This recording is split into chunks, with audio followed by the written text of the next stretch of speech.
That has to be one of the most recognizable theme songs in cinema history. Last month, the latest James Bond film, Spectre, hit theaters, but this month, we're celebrating the 50th anniversary of the fourth James Bond film, Thunderball, which premiered in New York City on December 21st, 1965. Our guest today is an actress with a long career in film and television, particularly for her roles in Hammer horror films, but she also has the distinction of appearing in not one, but two James Bond films, From Russia with Love and Thunderball, both of them directed by original James Bond director Terence Young. Martine Beswick, welcome to the show, and can you believe it? 50 years. I know.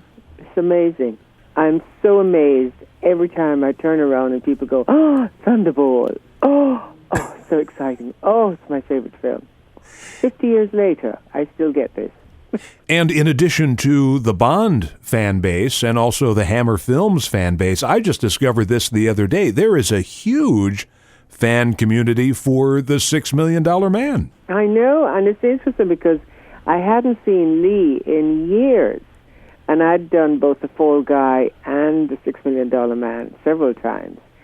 And I saw him, I happened to be in Baltimore earlier this year, and saw him for the first time in years. And it was really nice, and he's looking great, and he was lovely with his fans. And in fact, I just saw him again in Birmingham. I can't tell you that. I mean, it was absolutely chock-a-block. Chock-a-block. So full. There were so many lines. Incredible. Now, I read on the internet, I never know if these things are true, but I read that you were Miss Jamaica. Is that correct? No. I was in the contest, but I never won the contest. I see. Now, I know that Dr. No, the first James Bond film, was shot in Jamaica. Is that where Cubby Broccoli and Harry Saltzman first became aware of you? No. Actually, it was a sort of a long... Well, I'll shorten the story. Basically, I'd done a little silly film, like a tourist board film, actually. And somebody had taken the film, and taken it around, and he was just a great fan of mine, this sort of odd producer. And he took it around, and he happened to take it to MCA in London and showed them. And they said, oh, and they wrote to me and said, and I happened to be in Jamaica at the time. I'd gone back to Jamaica. And they wrote and said, if you're ever in London, please come and look us up. Now, at this point, I have to tell you, I was completely green. I had not a clue what an agent was. I didn't know who MCA was. I had not a clue. However, I did go back to London probably about a year later. And I did have the letter, and I called them, and suddenly there I was. And I was in a room with all these suits. Right. And completely green and not knowing what was going on. And they were all going, yes, you know, a lot of fellas talking about this little chickadee. And then suddenly they went Bond. And because at that time, they were casting Dr. No. And so they sent me up for it. But I had no experience. And I really wasn't right for Honey, for the lead character. Right, the Ursula Andress part. But I met Terence, and Terence took a shine to me, and he said he liked my spirit. That's all I can say. But he said go and get some. You need some experience. Go and get some experience because I have an idea for you. And then I met him socially because of my friend Christopher Blackwell, who had done work on Dr. No, and suddenly we became great friends, and sure enough, he kept his word. And I became his gypsy girl in From Russia with Love. How fortunate were you that your first experience wasn't a bad one in the movies? No, not only that, I was really spoiled because now I had a director who had made a promise to me not based on the couch, I might add. And of course, naturally, I was completely spoiled. I thought everybody was going to be like this. Little did you know. Little did I know that I might have to rush out of rooms quickly before I got polled. That was John Barry's main title theme from 1963's From Russia with Love, featuring our guest today, Martine Beswick. In that film, Martine, you played a fighting gypsy girl, and this rough and tumble persona seemed to follow you because you wound up battling Raquel Welch in 1 Million Years BC. It's almost like these directors said, well, who can we get to beat someone up? Oh, Martine. It's true, and in fact, I earned a title, and there was a huge spread. I think it was when I was on Russia with Love, I think. No, it was after that, and there was a huge title, and my title was Battling Beswick. And Battling Beswick does it again. Battling Beswick is at it again. Well, I want to ask you about working with Sean Connery, because between the two Bond films, obviously you spent a lot of time together, and I think there's a misconception about him that he's somewhat morose and all business, but I've seen behind-the-scenes photographs of the two of you, especially behind the scenes of Thunderball, and you seem to be having somewhat of a silly time. I mean, there's pictures of you sitting on his lap, and, it looks like those photos tell a different story. Well, it's interesting because, I mean, there were people saying, oh, my God, what did you do with Sean? I said, absolutely not. I said, we were pals. Because the thing about, he was a bit mischievous, and so was I. So it was like two mischief makers. And with Terence Young at the helm, he just encouraged it. So I always had this relationship with Sean, always from the moment I met him. I mean, and it's interesting because when you see some of the photographs, it is absolutely apparent. One of my favorite scenes in Thunderball, it's the scene where Bond introduces you to, I guess, Felix Leiter. And he says, this is my contact down here. I'm not going to do the accent because I can't do it well. And I noticed you're wearing these sort of skin-tight green pants and a pink top, and I'm thinking, wait, she's supposed to be a spy. That's not exactly inconspicuous. Yes, but you see, I had to be an island girl who looked like an island girl. That's right. And in fact, they definitely did not want the same person to come in and do, two different roles. In fact, Terence Young had to fight for me.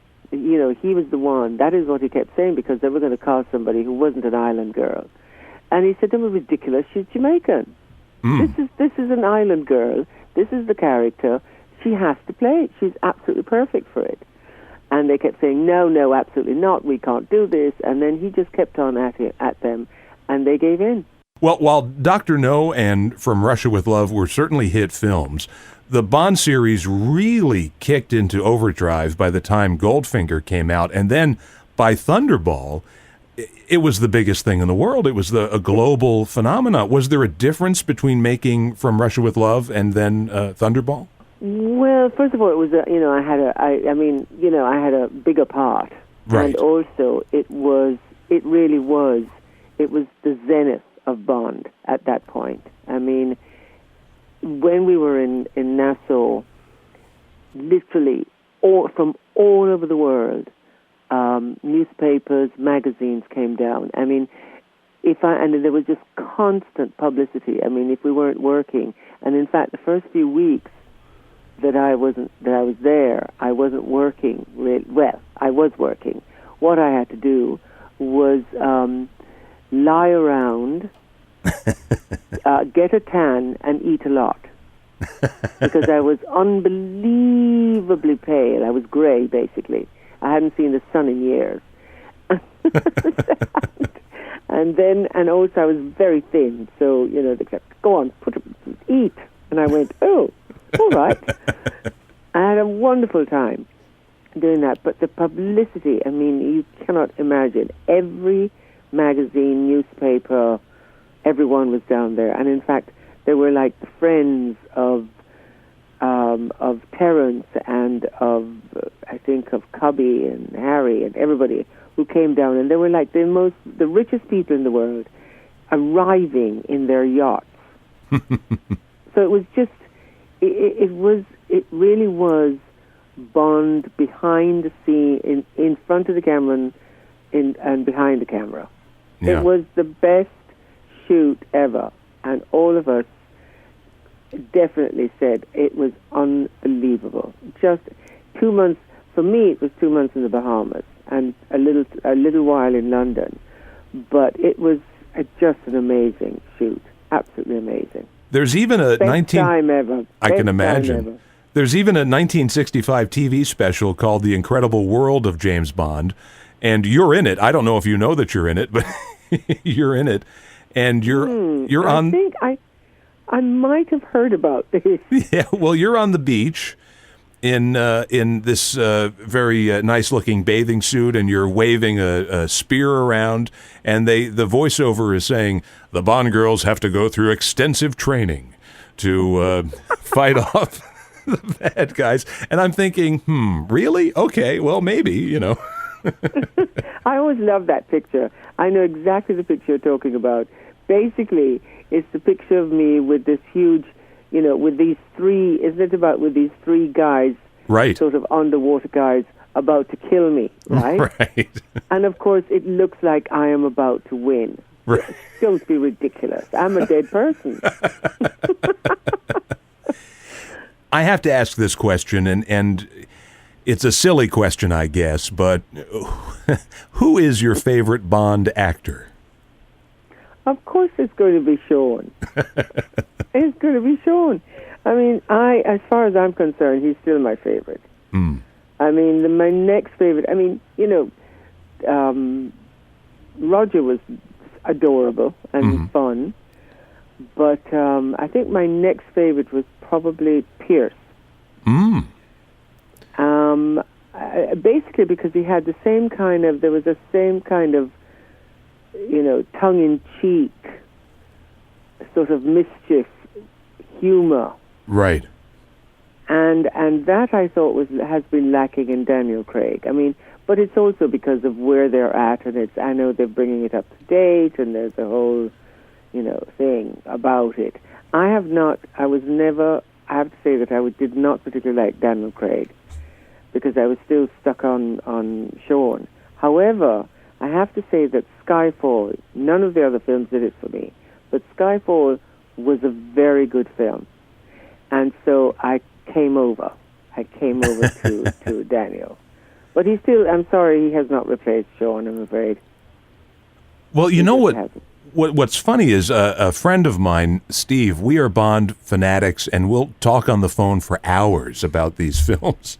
And we like all of the actors who took over the role after Sean Connery.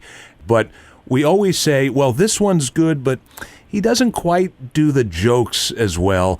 Or we say, this one's good, but the love scenes don't quite work. This guy maybe not really good with the action, but we both agree with Sean Connery, you just tick off the boxes one after another. He's got it all. Exactly. He's naughty with the ladies. He's, witty. He's the personified Bond, as far as I'm concerned. Our guest today on the Vintage Rock and Pop Shop is actress Martine Beswick, who appeared in both From Russia with Love and Thunderball. And I think one day, I don't know if this will ever happen, but I think it would be nice in maybe the next Bond film if they gave cameos to all of the Bond girls, like yourself and Caroline Munro, your good friend Eunice Gayson, Shirley Eaton. Wouldn't that be fun for the fans? Of course. I mean, the thing is, too, that, a lot of people have said this, and I am sure that it's been mentioned to Barbara Broccoli. I am sure that it's gone past her. But, the thing is, if they were going to do that, you just have to have us, walk through a scene. I think it would be really fun. Or the next... No names, no nothing. Just all of a sudden there's one girl just walks through, or a lady just walks through, And then somebody goes, "Oh my God, did you see that?" Or maybe the next evil Spectre meeting around that boardroom, it could be all of you sitting there. That's fabulous. I love it.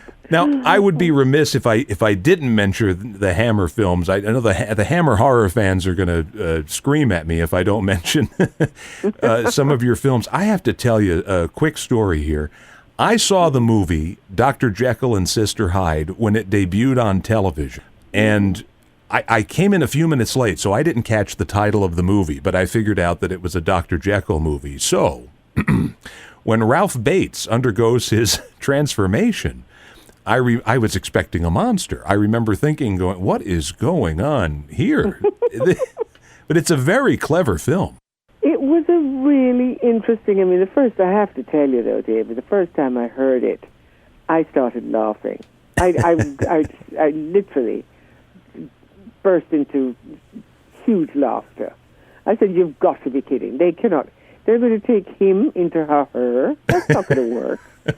And then they said, "Oh yes," and I thought, "Hang on a minute." Of course, then I met all my old pals, Michael Carreras and Jimmy and old, Brian Clemens. I met all my old pals, and I thought, "Oh my God, this could really be interesting."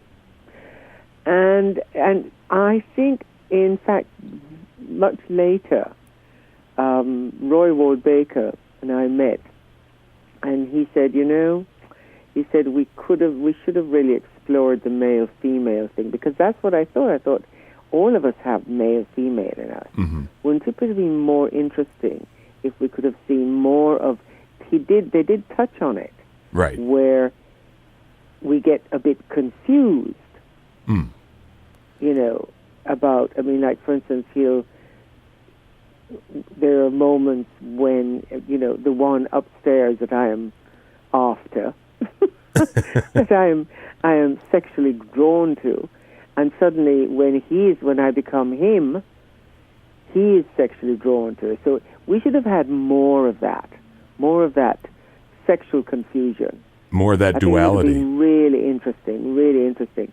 But, for what it was pretty good. And, Ralph Bates was fabulous to work with. Really great. Oh, such a shame he's gone. I mean, you think of the actors that came through that studio. It's remarkable. Yeah. They really had an eye for talent there. They did, absolutely. I have to say that I'm really thrilled to have had two great families. Hammer and Bond. I mean, really. And it's interesting because it's not just Caroline, my darling Caroline, and myself, but it's also Valerie Leon, and there are like several of us mm-hmm. who have gone through this. I mean, I suppose it was, the type of women we were that suited both of these film companies, both of these films. Being bad. Yes. And being bad. and beating people up occasionally. Our guest today is actress Martine Beswick. We were talking earlier about the James Bond films From Russia with Love and Thunderball, and how much press you had to do for those movies, especially Thunderball.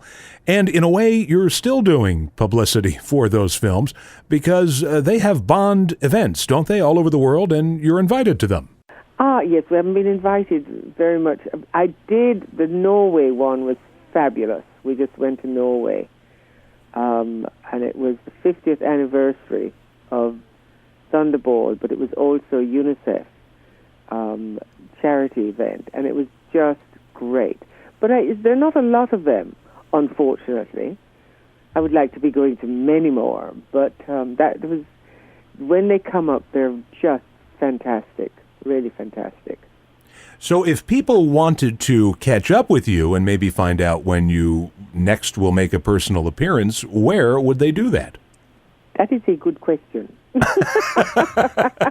Well, I guess Facebook would be the one, right? Well, there is a Facebook page that is managed by a friend of mine. I do not do that.